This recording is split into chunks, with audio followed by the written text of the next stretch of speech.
السلام عليكم ورحمة الله.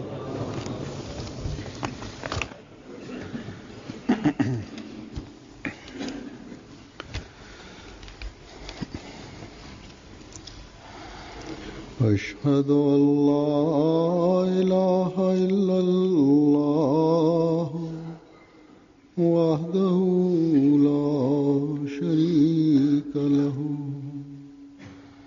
وأشهد أن محمدا عبده ورسوله. أما بعد فأعوذ بالله من الشيطان الرجيم. بسم الله الرحمن الرحيم. الحمد لله رب العالمين. الرحمن الرحيم. مالك يوم الدين. إياك نعبد وإياك نستعين. اهدنا الصراط المستقيم.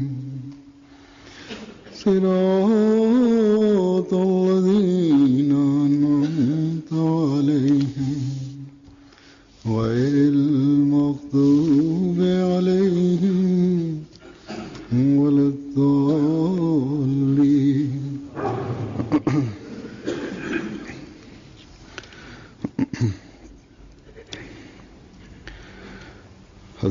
Khalifa mtukufu ayyadahullahu ta'ala ibn Nasir Aziz anasema kwamba Sayyidina Masihi aliahidiwa alayhi salatu wassalam katika masharti yake 10 ya bayat aliweka sharti ya 10 kwamba watu wafuasi wangu wanifuate kiasi hiki kwamba na wawe na uhusiano nami na uhusiano wa aina hii kwamba mfano wake usipatikane katika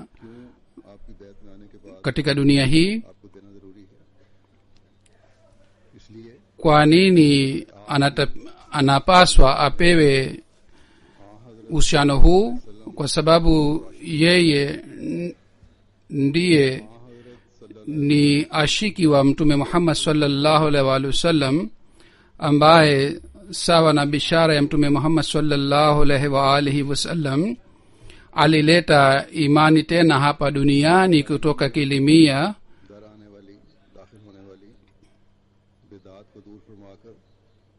na mambo ya bid'a yaliyoingia katika Islam.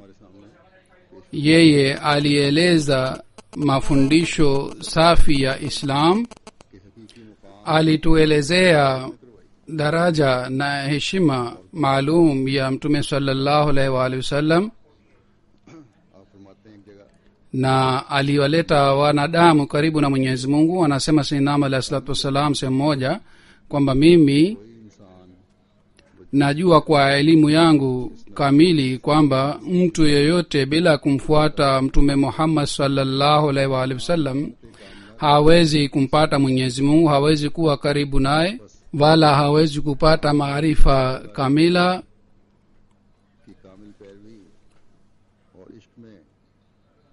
Basi utii wa mtume Muhammad sallallahu alaihi wasallam na kuwa na mapenzi ya mtume sallallahu alaihi wasallam, hii ilisababisha ujaji wa Sinam alayhi salatu wassalam. Kisha Mwenyezi Mungu kwa kumleta karibu huyu ashiki wa mtume Muhammad sallallahu alaihi wasallam, na alisema kwamba ikiwa mtu anataka kuwa karibu na Mwenyezi Mungu basi awe na uhusiano maalum na utii maalum wa huyu Sayyidina alayhi salatu wassalam. Mwenyezi Mungu alionyesha mapenzi ya hali ya aina hii ambayo yalileta watu wa awali karibu na watu wa baadaye.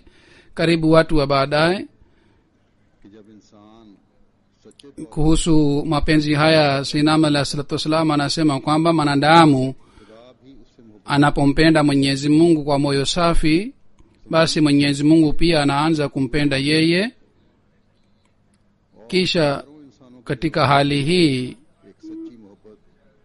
duniani mapenzi yanaenezwa na watu, na mapenzi yanatiliwa mioyoni mwa watu, na anapewa mvuto wa aina fulani, na anapewa nuru ya aina fulani ambayo inakuwa pamoja naye daima.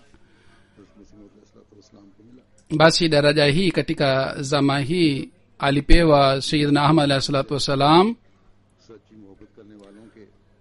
Sasa hivi nitaeleza matukio ya wale maswahaba ambao walimpenda Sayyidina Ahmad alayhi salatu wassalam, walikuwa ashiki wa mtume Sayyidina Ahmad alayhi salatu wassalam. Hazrat Allah Yar Saheb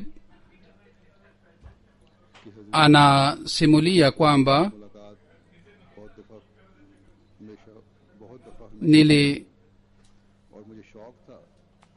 nilikutana na Sayyidina Ahmad alayhi salatu wassalam mara kwa mara, na nilikuwa na shauku hii kwamba nimhudumie, na nilikuwa nikifanya masaji ya Sayyidina Ahmad alayhi salatu wassalam, na nilikuwa nikisikiliza ilham ya Sayyidina Ahmad alayhi salatu wassalam aliyokuwa akieleza katika mikutano na katika hafla mbalimbali.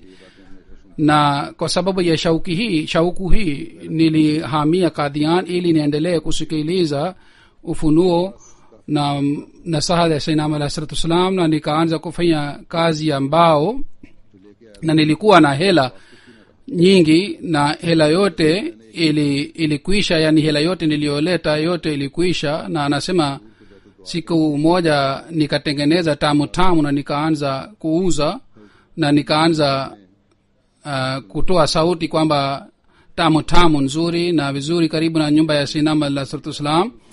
Hazrat Ammajan radhiyallahu ta'ala anha akasikia sauti yangu na akasema kwamba ठेकेदार ameanza kufanya kazi gani huyu. Sayyidina alayhi salatu wasalam akasema kwamba huyu amekuja kwa ajili ya mapenzi, lazima atafanya kazi yoyote kwa ajili ya kuishi duniani. Mke wa Sayyidina alayhi salatu wasalam Hazrat Amajan akasema kwamba huyu mkurugenzi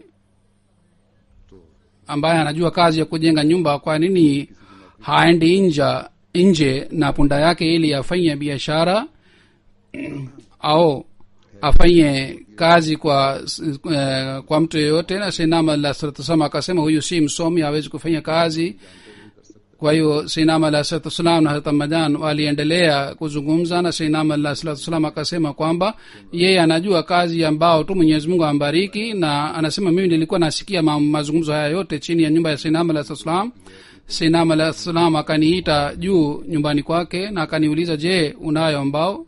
Nikasema ninayo mbao kidogo ya mti fulani. Sayyidina alayhi salatu wasallam akasema tunataka vitanda kwa ajili ya nyumba ya wageni, je, unaweza kutengeneza miguu yake? Na mtumishi mmoja Sayyidina alayhi salatu wasallam aliyekuwa pale akasema kwamba mti unaosema mbao yake si migumu haiwezi kukaa kwa muda mrefu. Sayyidina alayhi salatu wasallam akasema kwamba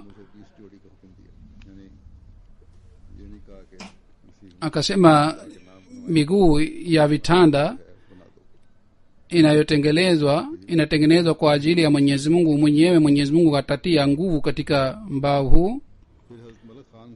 Kwa hivyo mapenzi haya yalikuwa kwa pande zote. Hazrat Malak Khan Saheb radhiyallahu ta'ala anhu anasema kwamba mwaka 1902 pamoja na Sahibzada Abdul Latif Shahid Saheb nilienda Qadian. Sikumbuki kwamba tulipokuja tulifanya bayat siku ile au tulifanya bayat kesho yake, lakini nakumbuka vizuri sana kwamba baada ya sala ya dhuhuri tulienda kwa ajili ya kufanya bayat. Hazrat Shahid marhemu radhiyallahu ta'ala anhu aliweka kwanza mkono wake katika mkono wa Sayyidina alayhi salatu wasalam, kisha baadaye mimi niliweka mkono wangu. Baada ya kufanya bayat baada ya nilikaa siku 2-3 kule kadhian. मैंने रोया देखी है कि आप shahid marehemu akaniambia kwamba nimeona katika ruya kwamba hakimu wa khos atakusumbua, kwa hiyo waende mara moja urudi mara moja kwako. साहब भी वापस चले गए। kwa hiyo nilirudi kwangu हमेशा फरमाया na spin gul saheb pia alienda pamoja nami, na shahid marehum alikuwa akisema आपसे इश्क kwamba कहते हैं कि फरमाया करते थे कि मैंने अपने से ज्यादा आलिम नहीं देखा। mimi खुदावन ताला का sikumwona mtu yeyote zaidi alimu kuliko mimu, na hii yote ni fadhili za mwenyezi mungu. yani shehzada abdulatif sahab alikuwa akisema kwamba mimi sikumwona alimu zaidi kuliko mimi, pengine ningebusu miguu yake. na anasema sisi tulipokuja kadhiana, tulipofanya baiati ya sinam alayhi salatu wassalam, nilishuhudia kwa macho yangu kwamba shehzada abdulatif saheb raziallahu taala anhu alibusu miguu ya sinam alayhi salatu wassalam. kwa hiyo yote aliyosema alisadikisha baadaye kwamba alibusu miguu ya sinam alayhi salatu wassalam. hadrat mauli kambar ali saheb raziallahu taala anhu anasema kwamba siku moja kabla ya kuja kadhian, abdullah aliwahi kuja kadhian. sasa masimu alayhi salatu wassalam alipokwenda kwa ajili ya matembezi, mimi pia nilienda pamoja naye. कहते हैं भीनी बांगर के yani alikuja siku moja kabla ya kuhamia kule kadhian, मुकाबले पे na anasema kwamba के रास्ते में जनाब ने फरमाया tulipita njia fulani njiani. sinam alayhi salatu wassalam akasema kwamba watu ambao hawawezi kuacha mambo madogo madogo, na kwa sababu ya kuacha mambo madogo haya mtu yeyote hakasiriki, kama ni kuvuta sigara au ni bangi, basi mtu aina hii hawezi kuacha mambo makubwa. kwa sababu ya kuacha mambo haya makubwa, ndugu na jamaa wanakasirika. kama ni kujiunga na jumuiya, basi watu wa aina hii hawezi kukimu कहते हैं dhidi ya उस वक्त usumbufu. इसी जगह सुनते ही कसम खा ली कि anasema mimi nilikuwa nikivuta sigara wakati huo. kwa kusikia hii niliamua kwamba sitavuta sigara, na kwa hivyo niliacha kuvuta sigara. किस बुराई से जान छुट गई। haya yalikuwa mapenzi ambayo yalimlazimisha na aliacha kuvuta sigara. अर्ज करता है कि अभी बच्चा था, hadha shukralahi ahmadi saheb anasema kwamba mimi nilikuwa mtoto, umri wangu ulikuwa miaka 11 12, na nilikuwa sijui dini, उस वक्त मौलवी na nilikuwa katika shule ya msingi ya gurdaspur. wakati huo maulwi abdul karim saheb मसीह मौद अलैहिस्सलाम अपने असहाब ilikuwa high school के शुमार kesi dhidi ya sinam ahmad alah salatu wassalam. sinam alah salatu wassalam pamoja na masahaba zake alikuwa akija kule, na mimi nilikuwa nikienda kule mahali ambapo sinam alah salatu wassalam alikuwa akikaa, na nilikuwa nikiendelea kuangalia uso wa sinam alah salatu wassalam. mtu mmoja, sijui kwa sababu nilikuwa mtoto, lakini mtu huyo alikuwa ashiki wa kiasi hii kwamba alikuwa akishika feni na alikuwa akipepea feni hii kwa muda mrefu sana, na nilikuwa nikiendelea kumwangalia kwamba alikuwa akisimama kwa muda mrefu, na alikuwa akiendelea kupepea feni kwa mkono mmoja kwa nguvu sana, kama kwa sababu ya umeme feni inatoa hewa. alikuwa akipepea hivi, na ulikuwa msimu wa joto, na nilikuwa nikija mara kwa mara kule, na kila mara nilikuwa nikimkuta kwamba yeye anapepea feni, na nilikuwa nashangaa kwamba feni ni kubwa sana, lakini alikuwa akipepea kwa mkono mmoja, na huyu alikuwa ashiki wa msinam alah salatu wassalam. hadrat madad khan saheb anasema kwamba Kadian में जाकर रोजे रखते हैं। katika mwezi wa ramadhan nilikuwa nikapata hamu kwamba niende kadhian na nifunge kule na niswali idi kule kule. na mimi wakati huo nilijiunga na jeshi hivi karibuni, इस वक्त हर चंद na nilikuwa jamadar katika jeshi, मैं Kadian na nilikuwa na hamu sana kwamba kabla sijajiunga na kazi niende kadhian ili niweze kuona uso wa sayyidina alayhi salatu wassalam na nifanye bayat mara ya tena kwa mkono wa sayyidina alayhi salatu wassalam. Nilifanya bayat mwaka 1895 au 96 na nilifanya bayat kwa kupitia barua. Kwa hiyo nilipata hamu sana kwamba niende kadhian na nimuone sayyidina alayhi salatu wassalam. Nikienda kazini huenda nitakosa nafasi hii ya kwenda kadhian tena katika maisha yangu. Kwa hiyo ni vizuri kwamba niende kwanza kadhian nimuone sayyidina alayhi salatu wassalam, kisha baadaye niende kazini kutoka kule.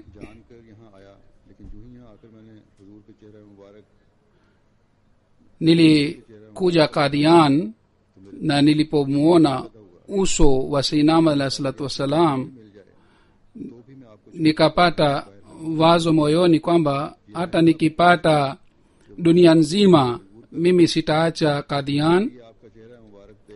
Na ulikuwa mvuto ambao ulikuwa unalazimisha nikae kadhian. Kwa hiyo ilikuwa ngumu sana kwangu kuacha kadhian, na kwa kumwona sayyidina alayhi salatu wassalam nilisahau kila kitu na nilipata maoni haya kwamba nje ya kadhian nikipata mshahara hata 1000 si kitu chochote, na nikienda nje basi sitaweza kuona uso wa sayyidina alayhi salatu wassalam. Basi nikaacha mpango wa kwenda nje ya kadhian. Huenda nitapata mauti leo kesho, basi nitapata baraka. Kwa hiyo nikaamua kwamba nitakaa kadhian. Basi ilikuwa desturi yangu kwamba kila siku nilikuwa nikipeleka barua kwa ajili ya maombi kwa sayyidina alayhi salatu wassalam, lakini nilikuwa na hofu moyoni isije kwa sababu ya kazi yangu hii, kitendo changu hiki, sayyidina alayhi salatu wassalam akakasirika kwamba ananisumbua mara kwa mara. Lakini wazo yangu hii ilikuwa si sahihi, kwamba sayyidina alayhi salatu wassalam aliniandikia siku moja kwamba umeanza mpango mzuri, kwamba unanikumbusha mara kwa mara kwa kupitia barua, na mimi pia naendelea kufanya maombi kwa ajili yako, na siku za usoni pia inshallah nitaendelea kufanya hivi. Hazrat Muhammad Ismail Saheb, mtoto wa Jamaluddin Saheb, anasema kwamba umri wangu ulikuwa takriban miaka 20 katika mji wa Gurdaspur. Ilikuwa kesi ya Karamdin na ilikuwa karibu kutoa hukumu yake mahakamani. Nilifika kule kadhian na sayyidina alayhi salatu wassalam pia alikuwepo pale, na ilikuwa msimu wa joto. sayyidina alayhi salatu wassalam alikuwa amekaa chumbani. Baba yangu Jamaluddin Saheb na Chaudhry Abdul Aziz Saheb na ndugu wengine walikuwepo. Mimi baada ya kwenda kule nikaanza kupepea feni. sayyidina alayhi salatu wassalam akaniona, na kwa kuashiria baba yangu Jamaluddin na kwa kufanya tabasamu akasema kwamba Mia Ismail pia amepata sehemu ya sababu baada ya kuja hapa kadhian. Kwa sababu ya hii kwamba sayyidina alayhi salatu wassalam alifurahi kwa kitendo changu, mimi nafurahi sana na moyo unapata utulivu sana. Asghar Ali Sahib anasema kwamba kwa kawaida wageni walikuwa wakija kutoka nje, na walipokuwa wakiomba ruhusa ya kuaga kwa sayyidina alayhi salatu wassalam,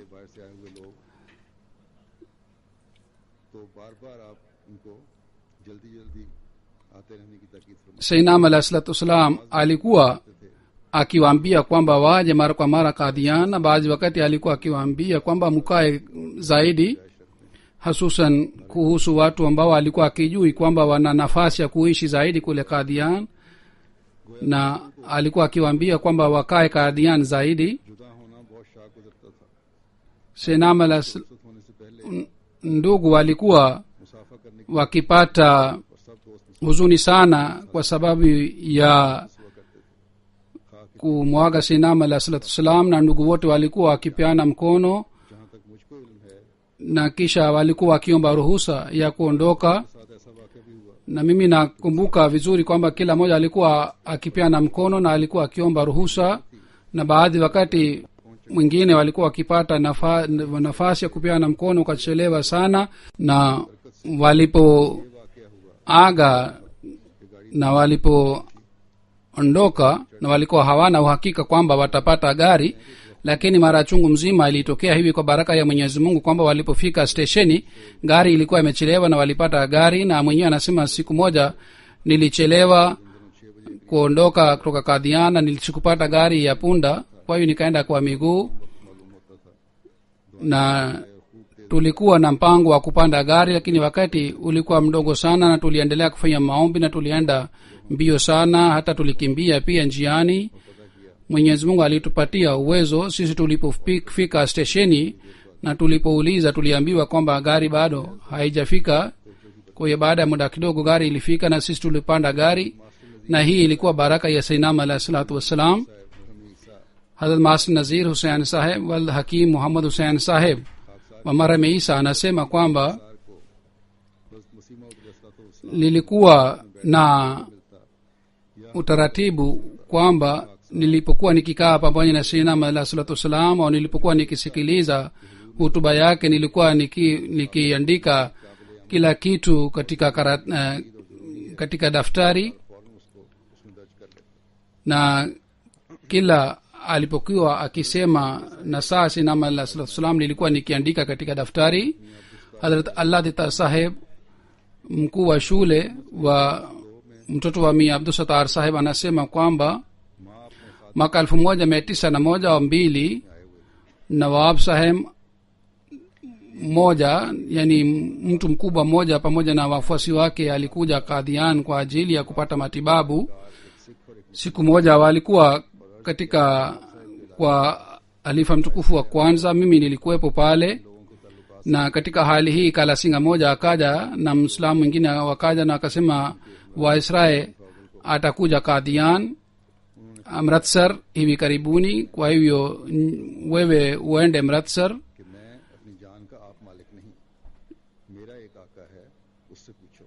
Maulana Nuruddin sahib radhiyallahu ta'ala anhu akasema kwamba si miliki wa nafsi yangu, mnaweza kumuuliza sainam alayhi salatu wassalam. Wakati wa adhuhuri wale watu wakamuuliza sainam alayhi salatu wassalam ruhusa ya Maulvi sahib kwenda kule Amritsar. sainam alayhi salatu wassalam akasema kwamba hakuna shaka, hata nikimtupa Maulvi sahib motoni hata kataa, nikimtupa majini hata kataa, lakini kwa sababu yake yeye watu wengi wanapata baraka kwa sababu ya matibabu yake. Sisi hatuwezi kufanya hivi kwamba kwa ajili ya mtu mmoja tufunge baraka hii, yani halifa mtukufu wa kwanza akae Kadhian na awapatie matibabu watu maskini, asiende kule kumpokea Waisrael. Anasema kwamba siku ile ile halifa mtukufu wa kwanza alifanya nini baada ya kusikia hii. Upande moja ilikuwa mapenzi ya sainam alayhi salatu wassalam, na upande mwingine halifa mtukufu wa kwanza siku ile ile baada ya sala ya alasiri, halifa mtukufu wa kwanza alitoa darsa ya Qur'an tukufu, na katika darsa hii alisema kwamba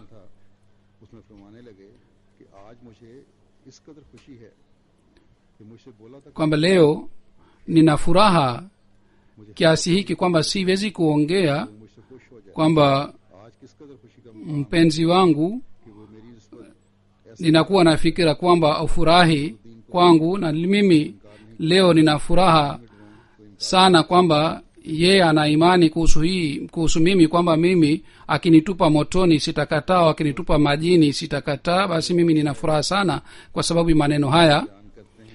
Hazrat Master Badawe Khan saheb anasema kwamba Master Alladita saheb mstaafu wa mwalimu, alipokuwa mwalimu katika shule, akasema kwamba siku moja nilienda Kadhian katika msikiti wa Mubarak. sainam alayhi salatu wassalam alikuwa amekaa na wafuasi wake, na Maulvi Nuruddin sahib pia alikuwepo pale. sainam alayhi salatu wassalam kwa kuashiria kwake kwa Hazrat Maulvi Nuruddin sahib radhiyallahu ta'ala anhu akasema kwamba huyu ni ashiki wangu mkweli, tulipotoka nje ya msikiti basi mauli nuruddin sahib razillah taala anhu akatoa nasaha akasema mtu ambaye anaambiwa na mpenzi wake kwamba yeye anampenda basi anataka zaidi nini kuliko hii. Hazrat master maula baksh saheb anasema kwamba safari moja nilienda Kadian से इजाजत लेकर रवाना होकर na nilienda wakati wa likizo बटाले के रास्ते पर चला गया। na baada ya kuaga nilipofika karibu na batala sikupenda kwenda mbele bali nikakaa kule shambani na nikaanza kulia sana na kisha nikarudi tena Kadian. Yani alikuwa hataki kwenda kutoka Kadian na alikuwa hana utulivu kwa sababu ya hii. Basi kwa kukaa kule kidogo akarudi tena, na hii ilikuwa kwa sababu ya mapenzi ya Sinam alayhi salatu wasalam. Hadhrat Mauli Muhibur Rahman saheb anasema kwamba mimi pamoja na baba yangu 1899 nilienda Kadian. Kutoka Batala tulipanga gari ya farasi na tulifika Kadian, na gari ile ilipofika karibu na nyumba ya wageni baba yangu alishuka na alikimbilia nyumba ya Sinam alayhi salatu wassalam. Watu walichukua mzigo yetu. Nilikuwa nashangaa kwa nini baba yangu alikimbilia nyumba ya Sinam alayhi salatu wassalam. Baada ya kidogo Hafidh Hamad Ali saheb akatoka nje na akasema kwamba je, huu ni mzigo wa Hafizur Rahman saheb? Basi yeye akachukua mzigo na mimi nikaenda katika nyumba ya wageni. Baada kidogo baba yangu akaja pale. Kesho yake asubuhi baada ya swala ya alfajiri baba yangu alinichukua pamoja naye na tukaenda nyumba ya Sinam alayhi salatu wasalam. Tulipofika mlangoni Sinam alayhi salatu wasalam mwenyewe alifungua mlango na tukakaa katika chumbani. Sinam alayhi salatu wasalam alikuwa katika meza kubwa na mbele yake ilikuwa meza ndogo na vitabu vingi vilikuwa juu ya meza na sisi tukakaa juu ya kitanda. Baba yangu aliendelea kuzungumza na Sinam alayhi salatu wasalam kwa muda mrefu. Baadaye baba yangu akasema kwamba nimemleta Muhibur Rahman kwa ajili ya kufanya bayat. Sinam alayhi salatu wasalam akasema huyu ameshafanya bayat kwa sababu amezaliwa katika jumuiya, kwa hiyo yeye tayari ni mwanajumuiya kwa sababu ulijiunga na jumuiya, watoto pia ni wanajumuiya, kwa hiyo tayari huyu ni mwanajumuiya. Lakini baba yangu akasema nataka huyu afanye bayat ili apate baraka ya maombi. Sinam alayhi salatu wasalam akasema okay, sawa, jioni tutachukua bayat yake. Siku ile baada ya sala ya maghrib mimi pamoja na ndugu wengi wengine nilifanya bayat. Basi wakati ule nikajua kwamba hali niliyopata baada ya kufanya bayat, basi nikajua kwamba siku ile baba alipokimbilia baada ya kufika kule Kadhia mara moja nyumba ya Sinam alayhi salatu wasalam, sababu yake ilikuwa nini? Yani alikimbilia kwa sababu ya mapenzi alikuwa anayo moyoni mwake ili aende kumuona Sinam alayhi salatu wasalam mara moja. Na baba yangu ilikuwa desturi yake kwamba baada ya kufika Kadian alikuwa akimwendea Sinam alayhi salatu wasalam kwanza kabisa.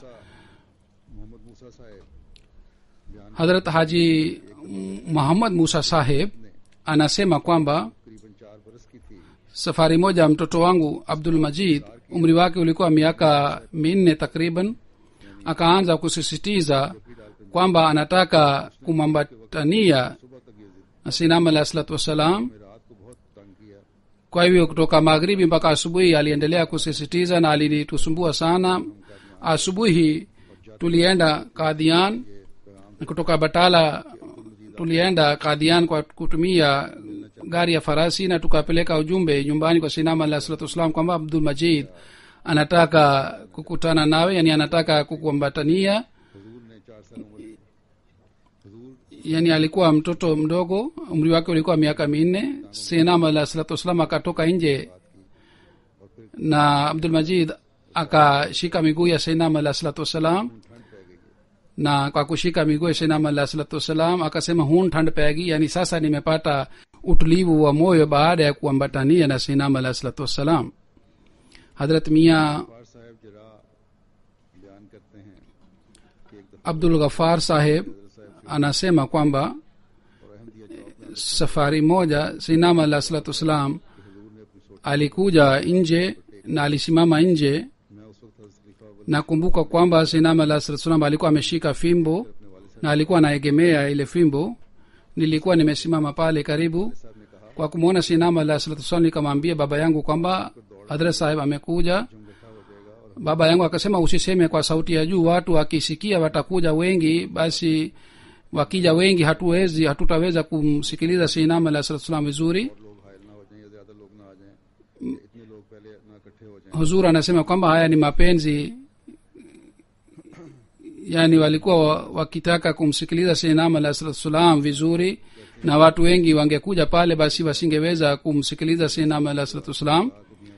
Anasema sisi tukasimama tukapeana mkono na sinama alah salatu wassalam, na sinama alah salatu wassalam akauliza hali ya mratsar na akaeleza mambo kadhaa. और आ जाएंगे दूसरी शुरू कर देंगे। Na baba yangu akasema kwamba nikianza kueleza habari ya kule, basi watu wengine watakuja na watazungumza, na basi nitakata mazungumzo yangu. Hazur akasema leo wewe tu utazungumza. हाँ हज़रत साहब की कोठी है, जब वहाँ पहुंचे Basi siku ile sainam alah salatu wassalam alipoenda kwa ajili ya matembezi, अपने कश्मीरी जुबान में कहा खामोश हो जाओ, हम नहीं बातें कर Khaja Kamaluddin saheb mke wa baba yake alisema kwamba leo ufurahi, leo wewe tu utazungumza, hatazungumza mtu mwingine. sainam alah salatu wassalam akasema kwamba Mia Ghulam Rasul saheb leo atazungumza. के मुतालिक हो रही थी। मुझे याद है कि वालिद साहब Na mazungumzo yalikuwa kuhusu mashehe wasiokuwa wanajumuia. कहा कि तुम मिर्जा साहब को छोड़ दो, हम तुम्हें बहुत सा रुपया जमा कर देंगे। Baba yangu akasema kwamba nilikuwa nazungumza na shekhe wa Kisuni, yeye akasema kwamba mwache Mirza saheb, tutakupatia hela nyingi sana. मैं खुदा के नबी Baba yangu akasema kwamba mwenye biashara fulani ameweka mwanamke bila kufunga ndoo, yeye hawezi kumwacha yule mwanamke, mimi siwezi kumwacha Mirza saheb. Yani yule mtu anafedheheka kwa sababu ya kuweka yule mwanamke, lakini hamwachi. Lakini mimi nimemkubali Sayyidina Muhammad alayhi salatu wasalam kwa ajili ya Mwenyezi Mungu, basi mimi siwezi kumwacha yeye. हज़रत शेख ज़ैनुल आबिदीन साहब बयान करते हैं कि एक मेरे भाई Hadha Sheikh Zainul Abidin saheb anasema kwamba साहब 8वीं जमात में ndugu yangu mmoja वो बीमार हो गए। Meher Ali saheb alikuwa akisoma katika darasa la 8 na akapata maradhi. Miezi 6 alibaki katika maradhi hii. Tuliendelea kupatia matibabu, lakini hakupata nafuu. Tukamleta Kadhian. बच्चों से ही किसी एक Sinam alayhi salatu wassalam aliwahi kupata ufunuo kwamba ataswalisha jeneza ya mtoto. कुछ ठीक हो गया। Basi tulipomleta ndugu yetu kule Kadhian, alipewa matibabu mwezi moja na nusu, lakini Sainam alayhi salatu wassalam akapata ilham kwamba huyu mtoto hawezi kupona. Kwa hiyo Sainam alayhi salatu wassalam akasema kwamba basi pelekeni huyu, rudini kwenu na mtoto huyu, ili jamaa wakati wa kufariki kwake wawe pale karibu naye ili waweze kusali jeneza. Basi gari ilitayarishwa, lakini yule mtoto akasema mimi siwezi taki kwenda kwangu, bali mimi nataka nikae hapa, nife hapa Kadhian. Basi yule mtoto aliposisitiza, tukamleta tena Kadhian. Sainam alayhi salatu wasallam alipoambiwa kwamba yule mtoto amerudi, lakini Sainam alayhi salatu wasallam akasema sawa, lakini jueni kwamba huyu atakufa mara moja, yani atakufa katika hali hii kwamba anatembea.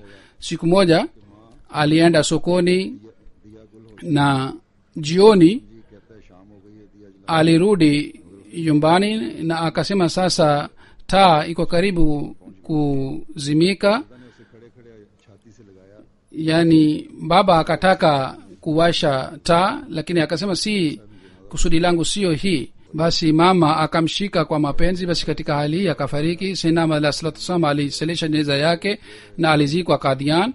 Anasema jeneza yake ilikuwa ndefu kiasi hiki kwamba sisi tulichoka. हज़रत मियां अब्दुल रज़ाक साहब बयान करते हैं Hadrat Mia Abdur Razak saheb anasema kwamba की तशरीफ आवरी से एक दिन पहले जेल में पहुंच गया। वो जो जेल को nilienda Kadhian kwa hamu sana. wakati ilipokuwa kesi mahakamani ili niweze kumwona sinam alah salatu wassalam. Kabla ya kufika gari nilifika stesheni. Niliona kule stesheni kwamba kila mahali wana polisi walisimama.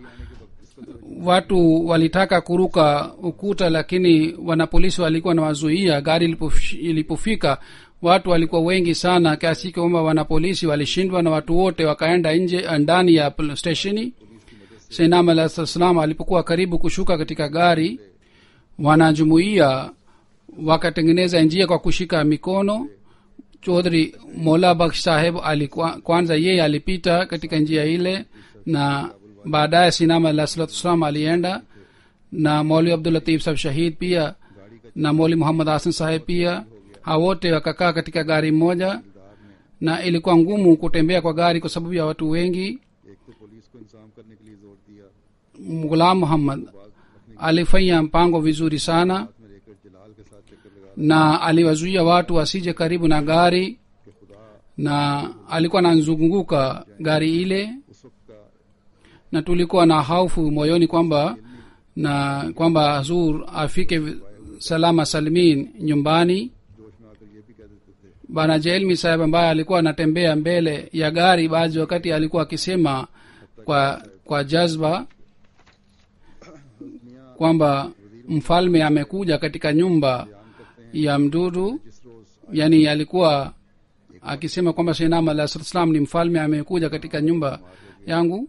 Waziri Muhammad Khan Sahab anasema kwamba mimi nilipokuja Qadian, mtu mwingine pia alikuja pamoja nami, na yeye baada ya kuja hapa Qadian alipata ugonjwa, na mimi kabla ya kuja hapa nilikuwa mgonjwa na nilikuwa nikila chakula kidogo sana, lakini baada ya kuja hapa Qadian nakula chapati 2 usiku. Baada ya kidogo niliporudi Amritsar, ugonjwa wangu ulirudi tena. Mara ya kwanza nilipomwona Sayyidina alayhi salatu wassalam, nilimwona Sayyidina alayhi salatu wassalam alitoka katika nyumba yake. Nilipoona uso wake basi nilishangaa, na kwa kuona nuru nilishangaa katika uso wa Sayyidina alayhi salatu wassalam. Siku ya Ijumaa niliswali swala karibu na Sayyidina alayhi salatu wassalam. Sayyidina alayhi salatu wassalam aliniona vizuri, na athari yake ilikuwa hii kwamba baadaye nililia sana katika sala, na baadaye pia anasema katika dini ya Sufia hii inaitwa wasl. Baada ya wakati wa alasiri nilipokutana na Sayyidina alayhi salatu wasallam tena, Hazur akaniuliza hali yako ikoje. Nikasema sasa hali yangu ni nzuri. Mara ya kwanza tulipokuja Qadian, wakati huo kulikuwa hakuna nyumba ya wageni. Tulipata chakula kutoka nyumba ya Sayyidina alayhi salatu wasallam. Kulikuwa kiwanda cha kuchapa, na wageni walikuwa wakikaa kule katika kile kiwanda. Hazrat Dr. Ghulam Ghaus Saheb anasema kwamba Mir Mehdi Hussain anasema safari moja Sayyidina alayhi salatu wasallam alinituma Amritsar ili nilete barafu. Njiani nilipokaa kwenye gari na nilipotoa kichwa nje ya dirisha, basi kofia yangu kwa sababu ya hewa ilipotea. Niliporudi kutoka Amritsar baada ya kuleta barafu, Mir Nasr Nawab Sahab akaniuliza, mtu amekupiga? Akasema hapana. Akasema basi kofia yako iko wapi? Basi Mir Nasr Nawab Sahab hali hii akaeleza kwa Sayyidina alayhi salatu wasallam. Sayyidina alayhi salatu wasallam akasema sawa, tutampatia kofia. Anasema mimi sikusema kwamba nataka kofia, nikaenda sokoni na nikanunua kofia. Baada ya miezi 6 Sayyidina alayhi salatu wasallam akanipatia kofia na kanzu na viatu.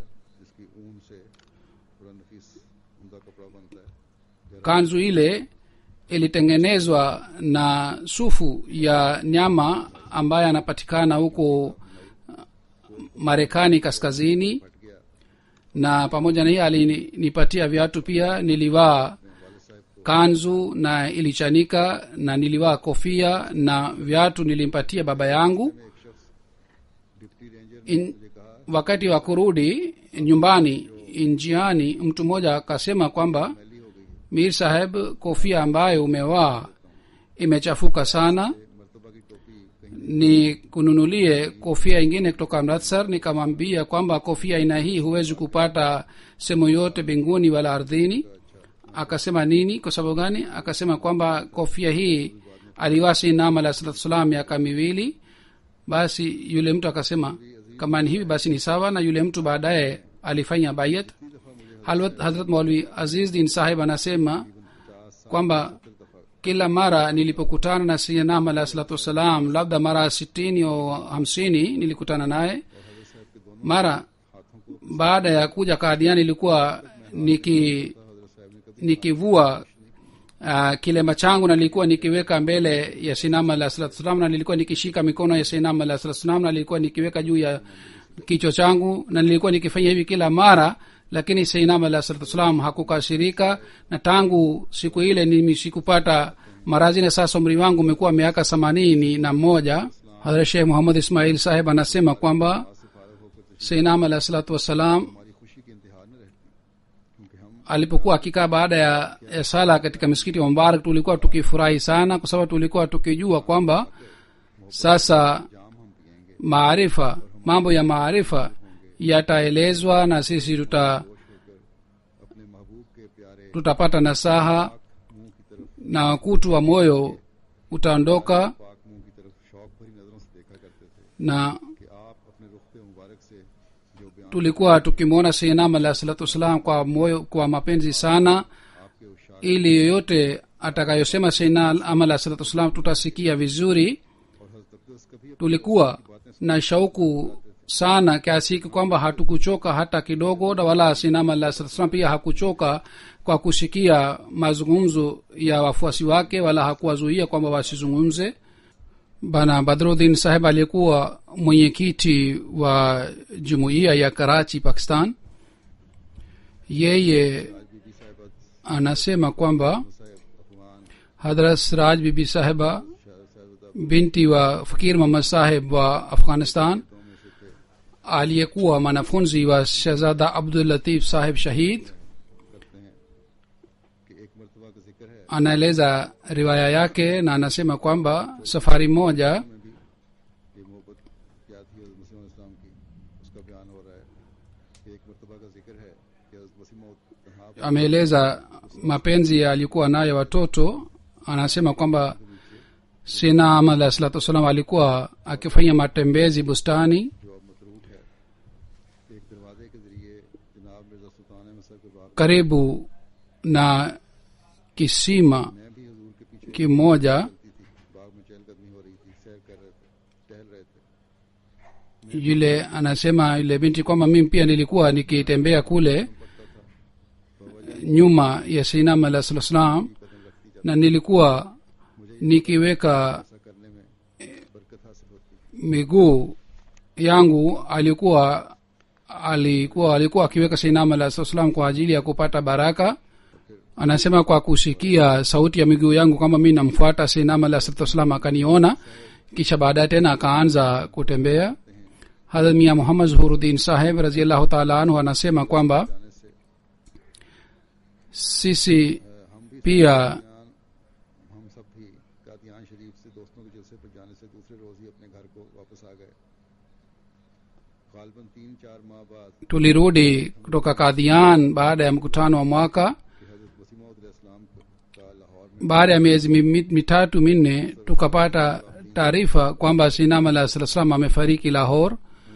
Baba wa mke wangu Zainul Abidin, kwa kusikia hii hali yake ilikuwa mbaya sana, na tukafika stesheni. देकर दरियाफ्त करें कि क्या वाकई बात दुरुस्त है। Kadhi Sahib akamwambia Babu Zahur Sahib kwamba aende Lahore na afanye utafiti kwamba je, kweli Sayyidina Ahmad alayhi salatu wassalam amefariki. हंसी मजाक करते हुए Kwa kuona hali yetu, kwa sababu ya huzuni, maadui walikuwa wakitufanyia mzaha na walikuwa wakicheka na walikuwa wakitutukana, na sisi kwa sababu ya huzuni hali yetu ilikuwa mbaya, na tukarudi nyumbani, na maadui walitufuata mpaka nyumbani kwetu na waliendelea kututukana. इस्लाम के जानशीन Tukio la kifo cha Sayyidina Ahmad alayhi salatu wassalam ilikuwa tukio la huzuni sana kwa ajili ya wanajumuiya. हम सब ने अपनी अपनी बैत के खतूत रवाना कर दिए। Halifa wa kwanza alichaguliwa hadhrat mauli nuruddin saheb na sisi tukapeleka barua ya bayat शाम को बैठे ये खड़े baada ya उन जगहों को kufariki husein alah salam tulipoenda kuhudhuria mkutano mwaka wa kwanza basi tulipoona mahali ambapo husein alah salam alikuwa akikaa basi tulihuzunika sana kwa kuona hii macho yalijaa kwa machozi na mkutano huu ulifanyika katika madrasa ahmadia katika mkutano huu khaja kamaluddin khaja saruddin mauli muhammad ali saheb na walikuwepo pale na walikuwa wanaongoza na wote walikuwa wanawaangalia kwa sababu wao walikuwa wanaongoza na zaidi ya wale alikuwa haonekani mtu mwingine na wale walikuwa wasimamizi सामने पड़ी फिर एक नजर katika mkutano wa kwanza usomaji Qur'an tukufu ulisomwa na kisha shairi ilisomwa na baadaye mtu mmoja alisoma shairi tena kisha baadaye mirza mahmud ahmad saheb alitoa hutuba yani halifa mtukufu wa sani wa pili wakati wa halifa mtukufu wa kwanza में आपने बयान yani baada ya kufariki husein ahmad alah salam katika mkutano wa kwanza katika hutuba yake alisema kwamba kwa sababu ya dhulma ya firauni machozi yaliyotoa wana wa israeli machozi yale yakawa mto mkubwa na firauni alizama katika ule mto की हालत में जो आंसू निकलते हैं वो फिर बड़े katika निकलने वाले होते हैं hali hii ya huzuni machozi yanayotoka basi yanaleta matokeo mazuri huzuri anasema jumuiya inatakiwa ikumbuke hii hususan jumuiya ya pakistan kwamba kuna wakati wa kutoa machozi ya aina hii yeye anaendelea kueleza riwaya yake ये तकरीर ऐसी उमदगी से अदा की kwamba कि सामईन पर वजदानी कैफियत तारी जब आपकी ये तकरीर alitoa hutuba vizuri kiasi hiki kwamba wote walikuwa wamekaa kwa makini sana alipomaliza hutuba yake alifa mtukufu wa kwanza raziallahu taala anhu kabla ya kuanza hutuba yake akasema kwamba mia mahmud ahmad ametoa hutuba ya aina hii kwamba madhumuni hii hata haikuja moyoni mwangu ndugu wanatakiwa wafanye maombi kwa ajili ya halifa wa pili kwa hiyo dua ilifanywa wakati huo na alisema hii pia kwamba mwenyezi mungu amlinde mia sahib za mahmud amsab katika shari ya kila aina मुबारक में जाकर hadhrat sheikh muhammad ismail sahib anasema kwamba आज में वो हलावत nilipokuwa naposwali swala katika msikiti wa mubarak सरशार हो जाता है na मेरे दोस्तों जब shauku ya aina hii inapatikana katika sala yangu से आंखें मार kwamba तो मुझे napata nuru ya aina fulani याद आकर दिल दर्द से भी पुर हो जाता है na ikiwa nuru hii sipati basi nakosa utulivu तकलीफें दूर anasema wallahi kwa kumwona nuru ya sinam alah salatu wassalam maumivu yote alikuwa yakiondoka kwa kuona uso yenye nuru huzunu yote inaondoka हमारी आंखें उतार na ilikuwa inaonekana kwamba sisi tupo peponi na sisi tulikuwa hatuchoki kwa kumwona शौक से पढ़ते na sinam alah salatu wassalam alikuwa na nuru ya aina hii kwamba tulikuwa tukiswali swala tano kule miskitini na tulikuwa baada ya kumaliza sala moja tulikuwa tukisubiri kwa swala ingine ili tupate nafasi kuswali swala karibu na sinam alah salatu wassalam na tulikuwa tukishindana kwa ajili ya hii आप लिखते हैं कि अल्लाह अल्लाह वो कैसा मुबारक और पाक वजूद था kisha anasema kwamba जिसकी सोबत ने हमें wallahi sinam alah salatu wassalam alikuwa na nuru ya aina hii na yenye baraka ya aina hii kwamba आस्ताना दिखा दिया alitupatia mapenzi ya aina hii kwamba sisi hatujui kuhusu mapenzi mengine ya aina yoyote करने की तौफीक देते हुए hazur anasema mwenyezi mungu atujalie sisi pia tutimize haki ya baiyati yake ताल्लुक और मोहब्बत के रिश्ते को मजबूत से मजबूत तर करते चले जाने की तौफीक tujenge udugu na uhusiano pamoja naye na tuendelee kuimarisha na mwenyezi mungu atujalie tuendelee kufanya hivi na kwa sababu ya udugu huu na uhusiano huu kwa kumfuata mtume muhammad sallallahu alaihi wa sallam tuweze kupata mapenzi ya mwenyezi mungu pia दो जनाजे leo baada ya swala ya ijumaa nitaswalisha jeneza mbili ghaibu दो बुजुर्ग ख्वातीन के जनाजे हैं jeneza hizo zote mbili ni wanawake wazee wa kadhian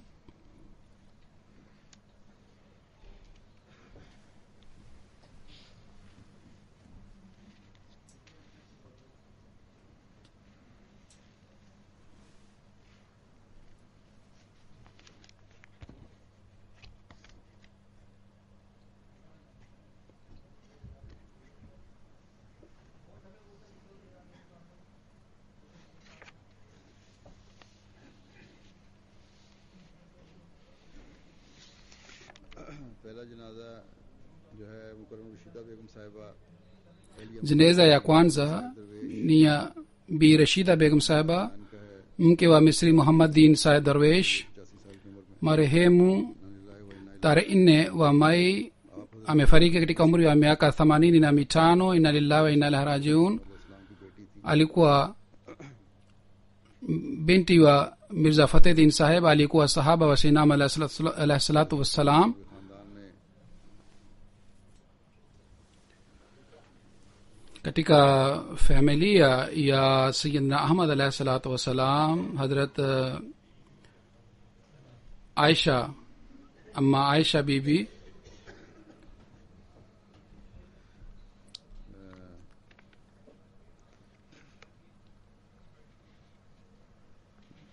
हज़रत अम्मा आयशा जो मारूफ है उस मुस्लिम खानदान में उनकी अम्मा जान ने उनको बेटी बनाया हुआ था हज़रत अम्मा Ayesha aliyekuwa maarufu katika familia ya sinam alayhi salatu wassalam hata madam alimfanya kuwa binti yake na huyu bibi alikuwa mpwa wake से बड़ा खास ताल्लुक था katika और इन्होंने भी kadian alikuwa urafiki sana na mke wa mia wasim saheb aliishi vizuri na mume wake na alipata matatizo katika maisha lakini alikubali matatizo yote kwa furaha Bharat की खिदमत की तौफीक पाई मरहूमा के 4 बेटे alifanya wasia na miaka 6 aliwahi kuhudumia jumuiya kama ni rais wa lajna मुबल्लिग सिलसिला ameacha watoto wanne mtoto mkubwa ni amiduddin shams aliyekuwa mbashiri katika umri wa miaka 47 alifariki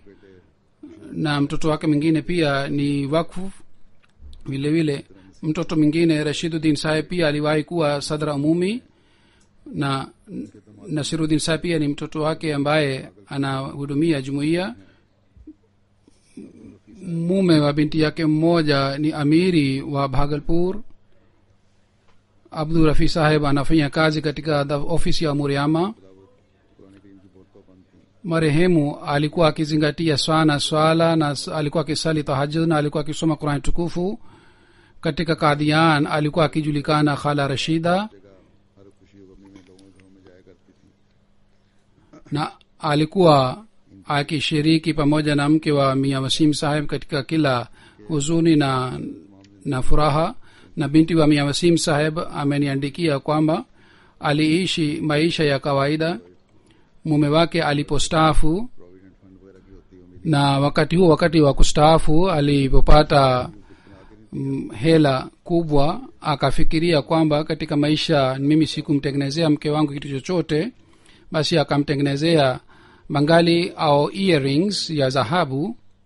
na katika zama ile baada ya wiki chache halifa mtukufu wa 4 alitoa scheme ya kujenga mission mpya kwa hiyo akaleta ile earrings zake na akampatia mke wa mirza wasim saheb kwamba sikuwaa umri mzima dhahabu basi sasa nitawaa kwa sababu gani kwa hiyo uweke hii इस चंदे का और जो जेवरात na mume wake alipewa nidhamu ya kuweka ile dhahabu na ile michango ilikuwa inapatikana na mume wake alipoona ile earrings aliyomtengenezea kwa ajili ya mke wake akatoa thamani yake kwamba mimi nilitengeneza kwa ajili ya mke wangu kwa hiyo akatoa thamani ya ile earrings na akamrudishia tena ile earrings mke wake baada ya siku chache huzur tena alipotoa skim fulani akatoa tena ile earrings katika njia ya mwenyezi mungu na aliposema kwamba hakuwa dhahabu katika maisha yake sasa sitawaa yeye alitimiza kauli yake hii Nazrul साहिबा jeneza ya pili ni ya bi mehrun nisa sahiba mke wa muhammad saif khan saheb मई को 75 साल की उम्र में वफात पा गई wa राजियों bara la hindi tarehe 9 wa mai katika umri wa miaka 75 alifariki ina lillahi wa inna ilaihi rajiun mume wake mwaka 1962 alijiunga na jumuiya alikuwa mwanajumuiya mzuri alipata upinzani lakini hao wote walibaki katika imani ya jumuiya alikuwa akiswali swala na alikuwa akiwasaidia wanyonge खातिर मुतारत किया aliwalea mayatima zaidi ya 12 na alikuwa बेटे musi na alizikwa katika baishi makbara ya Qadian. Alikuwa na watoto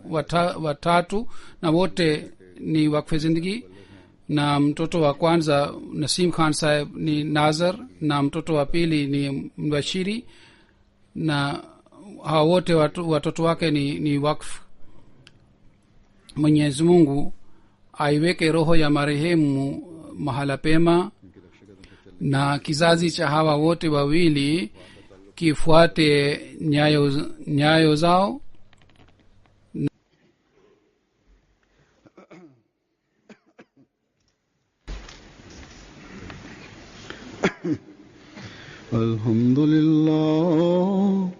Alhamdulillah nahmaduhu wa nasta'inuhu wa nastaghfiruhu wa nu'minu bihi wa natawakkalu alayhi wa na'udhu billahi min shururi anfusina wa min sayyiati a'malina.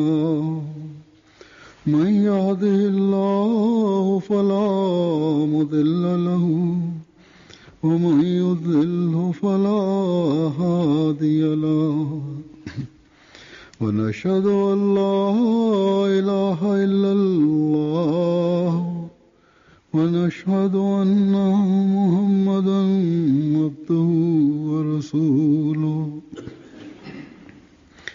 عباد الله رحمكم الله إن الله يأمر بالعدل والإحسان وإيتاء ذي القربى وينهى عن الفحشاء والمنكر والبغي يعظكم لعلكم تذكرون.